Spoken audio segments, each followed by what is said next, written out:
1600 Pennsylvania Avenue is one of the most heavily fortified, historically protected residences on Earth.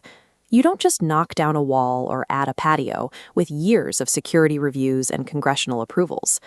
But recently, the president stepped outside the Oval Office, flagged down the press, and announced he was unilaterally breaking ground on an enormous new addition right on the executive lawn. He called it the Golden Ballroom. And as the area quickly turned into an active construction zone, the pitch morphed from a simple event space into a sprawling military complex, complete with built-in bomb shelters. The architectural specs he described read like a sci-fi novel. The ballroom was to have a drone-proof roof, which would also serve as a drone port. From there, he claimed, fleets of presidential drones would launch to patrol the skies of Washington, D.C. It sounds entirely fabricated, like a child describing a supervillain lair. But the administration was treating this domestic fortress as a completely serious, immediate public works project. This hyper-fixation on building a gilded bunker on the White House lawn was happening on a very specific split screen. Across the country, Americans were dealing with steep economic headwinds.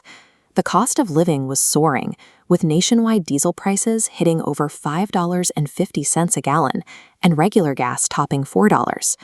While working families tried to figure out how to afford their basic commutes, the executive branch was dedicating its energy and press time to the logistics of a multi-million-dollar corporate event space. When you actually audit the materials proposed for this project, the claims quickly detach from the laws of physics. This chart compares building materials. Standard hard concrete is rated to withstand about 5,000 pounds per square inch. The president claimed his million-year lifestone is rated at 35,000 psi, a number defying modern material science.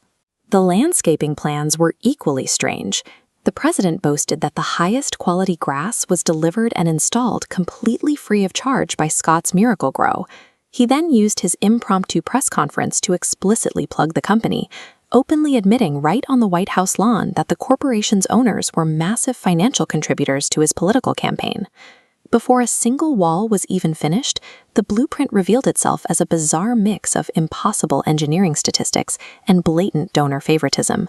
To justify the massive footprint, the administration pivoted to national security, insisting the military had specifically requested this new complex. What started out as a ballroom supposedly caught the attention of generals, who saw an opportunity to upgrade the catering hall into an active defense installation, complete with those drone ports and bomb shelters. But look at what was happening internationally at that exact moment.